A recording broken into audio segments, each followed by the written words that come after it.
how to fix Fivem not launching.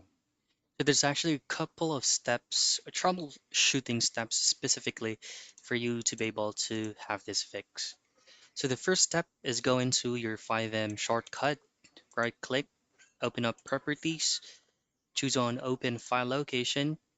Now fivem.exe, right click on that, go back to properties again, and then under compatibility, make sure that run this program compatibility mode for leave it as it is, depending on your current operating system. And then make sure to disable full screen optimization, run this program as an administrator or alt text.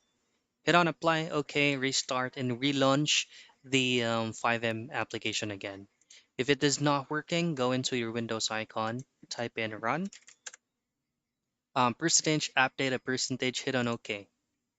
In here, choose on app data, left side of roaming, go to local, and then just simply look for the Rockstar Games folder. Now in here, what you want to do is instead of the launcher folder in here, just simply rename it into GTA 5 or any name that you would like.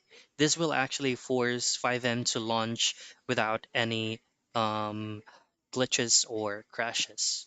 And that's it. Those are the troubleshooting steps for you to fix Fivem not launching.